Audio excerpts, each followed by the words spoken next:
If it was going on, it's Matt with Heroic Tactics. I'm still kind of rusty at this. Wow. Yeah. No, it's been a while. I've been busy. I went on vacation. I haven't been playing a lot of stuff lately, but I'm still kind of fine trying to find the right game for me at the moment. But I've been doing a lot of stuff. Keyforge has been a blast, but like all of a sudden our scene just died. I've been peering into Transformers. I love the IP. I like some of the mechanics behind it, but it's a collectible game, and I don't know how to say no to collectible games. I spend too much money on collectible stuff. I just got this. Bam, bam. The Godzilla. It's not collectible. It's based on the Chrono Clash system, and I will probably unbox this later on. But we'll get into this. Oh, I guess while I'm talking about this, it's based on the Chrono Clash system, which was previously it's a Bandai-based game. And the previous IP that used the Chrono Clash system was Naruto, and I played a game with it, and it was kind of cool. It's not the IP that I'm in love with, so I wasn't really interested in it. But when they said Godzilla was coming out, I was kind of interested. And then a friend of mine texted me, "Hey, I pre-ordered Godzilla. You gonna get into it?" And I was like, "Sure." Um, Unfortunately, I was out of the country at the time, so I did not pre-order it. And I went to one game shop in town, and they didn't have any. I went to another game shop in town, and they didn't have any. I went to a third game shop, and this one had one. I got the second to last one, and I was like, "Whew, that's crazy." So the lesson is to definitely pre-order. And the lesson I also learned was that sometimes you can find stuff where you least expect it, because I happened to go to a Japanese bookstore and there was like six copies. Six copies. There were six copies of them just hanging out in their Godzilla section. So it's like, yeah, I will be opening that, and as soon as we can work out a day, be playing that. Um, my notes hid from me. What have I played this week? Transformers, Blaster versus Soundwave. It came out. I pre-ordered it. See, pre-order from your friendly local gaming shop. I pre-ordered it, but I was like, I wanted to live unbox it, so I didn't do anything. But my friend Reed, he said, "Hey, you want to crack this puppy out?" And I'm like, sure. So we played it. I played Blaster. He played Soundwave, which is fair because it was his set. And Soundwave, I believe, well, Soundwave is probably people's like top three Transformers, top five for sure for pretty much everybody. He's definitely, he was so cool. He had the awesome robot wars, and he shot little mini cassettes out. Man, yeah. So I was really excited about that. Blaster was, he's cool. He sounded like a radio DJ, so he wasn't as cool as Soundwave. It wasn't as menacing as Soundwave. So that went pretty good. It works very similar to Metroplex in that the tapes are inside the action figures, and as they transform, you can pop them out. And I got really lucky, and I was able to finish off his Soundwave, like supremely lucky. I was able to finish off his Soundwave before he could bring out his last cassette. And then even that was a struggle because it looked like I cleaned house, but like it was definitely anything but cleaning house on that. And I just really got lucky with playing Soundwave. And I'm really excited to give this a shot because I love Soundwave. Why do my notes disappear? What kind of feature is that? Awesome. Well, let's crack this puppy open and see what we can get from this thing.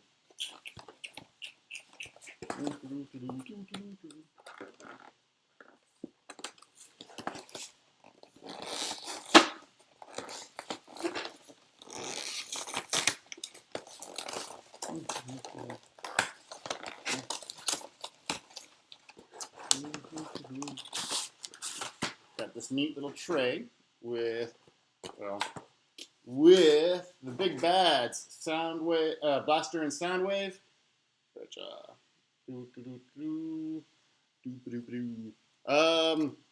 yeah, obviously they're weak as robots. I mean, as these things right there. But you just swap into them so you can swap back out and eject robots. This is interesting to me because Blaster has an attack of 5, and Soundwave has an attack of 4, which seems counterintuitive to me. Um, yeah, it seems like to me like Soundwave would be the heavier hitter of the two. Soundwave seemed to be doing more of the kicking butt and taking names kind of thing. But let's see. In his cassette mode, his tape deck mode. Do kids today even know what a tape player is? I don't know. Your starting star limit increases by 1 for each mini cassette, which is super important because there's some unique cards you can put on there. Running the entire Soundwave team and the unique cards is like 28 points, which you need stars, which is what you need. This game starts with the mini cassettes underneath it, and then when you flip it, you get when you flip to this mode, deploy a mini cassette from under this to the battlefield in bot mode, and that's super rad right there. When you do, look at your opponent's hand and choose a card from it. Your opponent puts that card at the top of their deck. See, and that's where I think our game was flawed because it was the first time either of us ever played these things, and we all read the flip, eject the cassette part, and then we just kind of stopped there. We thought that was the end of the ability, but that would have really messed things up for me if my friend Reed was stacking my garbage cards on the top of my deck. And then Blaster, you increase your stars by +1 for each cassette, blah, blah, blah, blah. And you put the mini cassettes underneath it. And then when you flip it, you get this. When you flip, deploy a mini cassette from underneath him in bot mode. When you do, play the top card of your deck. Now tell me that's not gross. Golly, does that seem overpowered? Yeah, I'm just going to roughly 3 times per game, I'm just going to play the top part of my deck. That's awesome. I believe so. I haven't played enough Transformers TCG to really confirm that, but it sounds super awesome to me. All right, we got mini cassettes. Let's go good guys first. Really? That shouldn't be that complicated. All right. We got Steeljaw. We got Ramhorn. We got Eject, and I had Ramhorn and Eject growing up. It was pretty cool. In tape modes, in tape mode, Eject says stealth, so you can't attack it when there's an option available. And then when you flip him, it says while defending, your opponent can't use bold, which is so rad. I love bold, so people taking bold for me is I'm not into that. Steeljaw in tape mode says, when you flip to this mode, each of your characters get bold +1 to end a turn. So that's super useful. And it's got stealth, so it'll be a little bit protected. When you flip it to him, it just says bold. And each of my characters that have 10 or more stars are +1 bold, or bold 1. So that's super rad. I love bold. And Ramhorn. When you flip to his tape mode, you may move an armor from one of your characters to another, which is great. And while he defends, you may play an armor, a white armor. So, neat. That didn't come up. I think by the time I got Ramhorn out, it was nearing the end of the game. Let's go villains.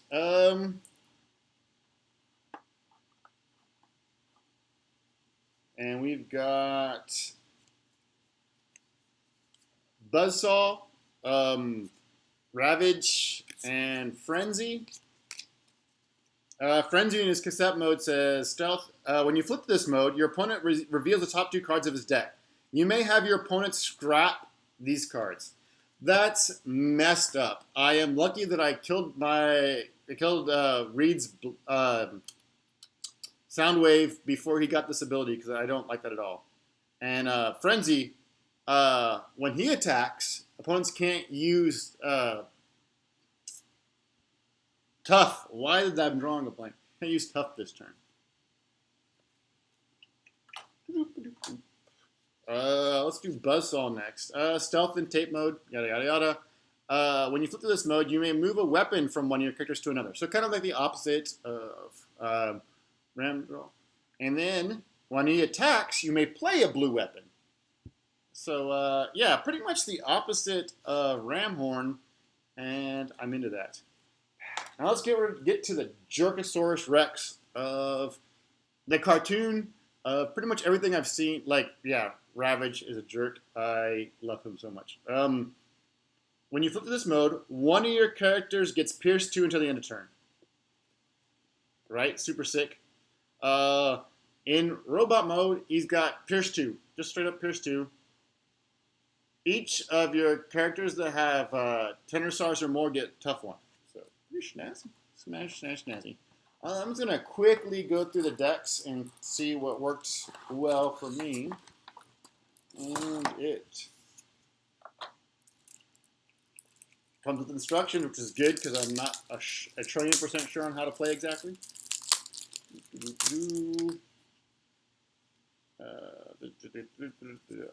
You for sure.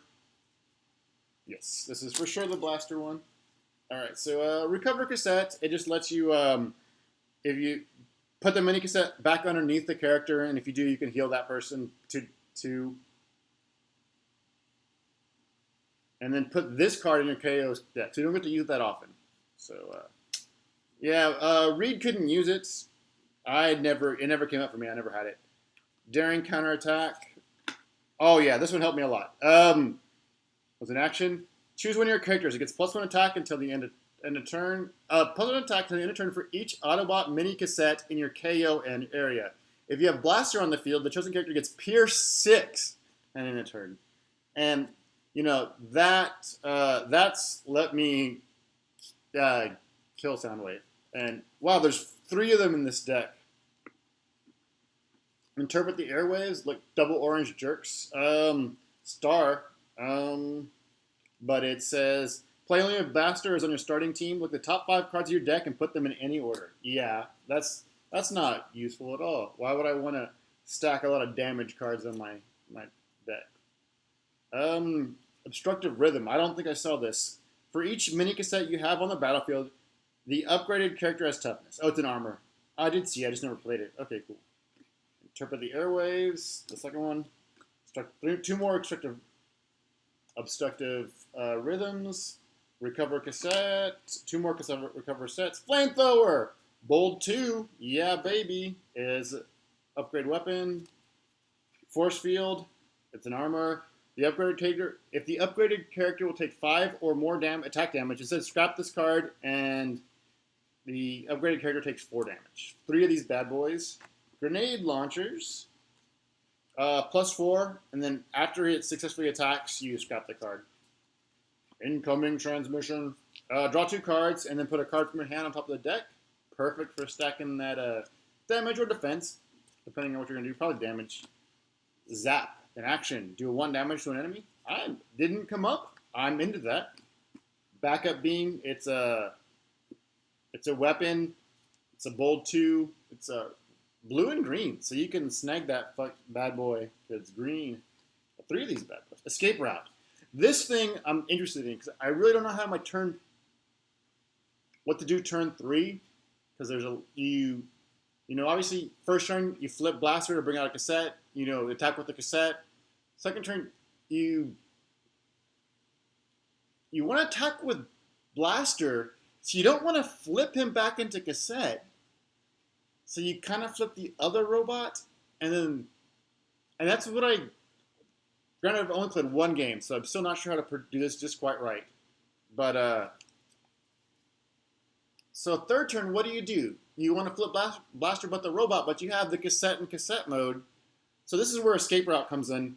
Flip one of your characters from bot mode to alt mode, and it's white-green, so you can get that whenever you need it. I didn't pull this. Reed pulled this, and I thought it felt like it gave him a turn advantage. And there's 3 of these bad boys. So I would like to see this in action more. I would like to play these more so I can see what's going on. 3 handheld blasters. 3 pep talks. 3 vaporize, just scrap an upgrade. 2 basic combat protocols, which is to bold 1. Nice. And that was the good guy deck. And I don't anticipate there being much different in in the bad guy deck. Got some damage tokens.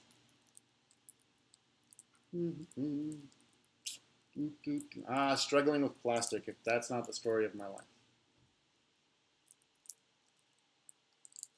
Oh my goodness.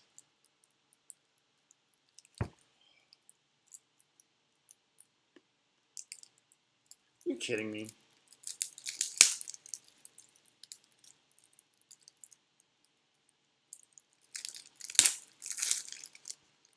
Bandai has it out to get me. Soundwave's unique card. Play only if you have Soundwave on your intercept communications. Play only if Soundwave is on your team. Draw 2 cards. Choose a card in your opponent's scrap pile and put that on the top of the deck. So you can really stack the deck against them and just jack them up. And let's see if there's any more of these. 1, 3, as I suspected. And then it's got this card, Buzzsaw, Ravage, Frenzy, Attack. If you have Buzzsaw on the field, draw a card. If you have Ravage on the field, do 1 damage to an enemy. If you have Frenzy on the field, your opponent chooses one of their armors and scraps it. So that's neat. There's 3 of these bad boys. You can get everybody going on.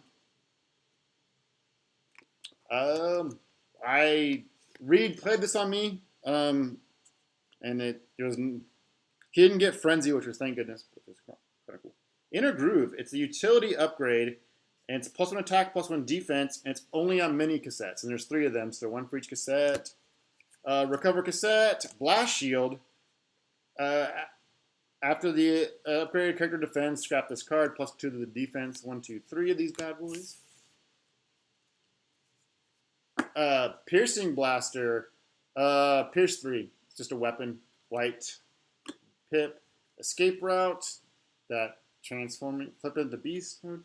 Handheld Blaster. Pep Talk. Scoundrels Blaster. So I have not seen this yet. I actually replayed it, I think. Put on Decepticons only. It's a weapon upgrade.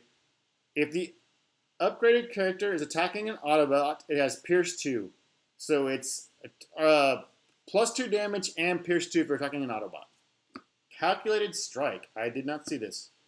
It's an action. One of your characters has +2 attack and Pierce 2 until the end of turn. Oh, wow. Goodness. Okay. Dismantle. I thought the deck should be way similar, but they are not. It's an action. Scrap an enemy's weapon or armor. And it's got a Pierce flip. Click. Stealth Cloak. It's a armor, tough 1. And it's got Pierce Pips. Steady Shots. Wow. I can't wait to play Soundwave. He's got a lot of cool stuff. It's an action. One of your characters gets +2 attack in a turn. It's got Pierce Pips. So, yeah. He was cutting through my stuff pretty good. And now I see why. He's got all this crazy Pierce available. But, yeah, that is the... No! Oh, look pretty. I'm trying to do my final wrap-up.